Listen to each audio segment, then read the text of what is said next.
দোয়ার জন্য আদব হলো যে আপনি আল্লাহর কাছে দোয়া করতে গিয়ে প্রথমে আল্লাহর প্রশংসা করবেন। আল্লাহ, আপনার অনেক নিয়ামত আমি ভোগ করছি, আপনি আমাকে অনেক নিয়ামত দিয়েছেন। স্বীকৃতি দেওয়া যে আল্লাহ আমি সুস্থ, অনেকে সুস্থ না। আল্লাহ আমি পঙ্গু না, অনেকে পঙ্গু। আল্লাহ আমাকে আপনি কত কিছু দিয়েছেন যেটা অনেককে দেন নাই।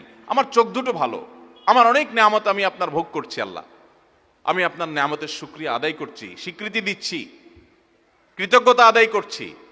হে আল্লাহ, আপনার রাসূলের প্রতি আপনি রহমত নাজিল করেন। আপনি যদি লম্বা চড়া বিস্তারিত না বলতে পারেন, আপনি সূরা ফাতিহাটা পড়েন, আলহামদুলিল্লাহ রাব্বিল আল্লাহর প্রশংসা সেখানে হয়ে গেছে, আলহামদুলিল্লাহ রাব্বিল আলামিন পড়েন, দুরূদ শরীফ পড়েন, বাস।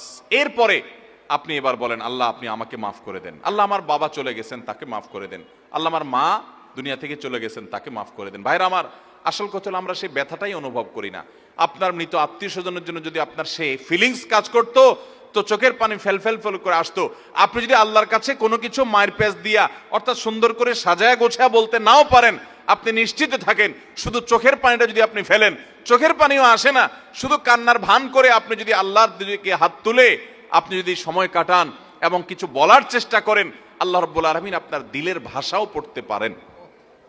আল্লাহ তাআলা আলিমুম বিযাতিস সুদূর, তিনি বান্দার মনের খবর কি সেটাও জানেন। আল্লাহর কাছে গোপন বলতে কোনো কিছু। অতএব ভাইরা আমার, আমরা দোয়া করতে জানি না, এই অজুহাতে সারা জীবন দোয়া থেকে মাহরুম থাকা চলবে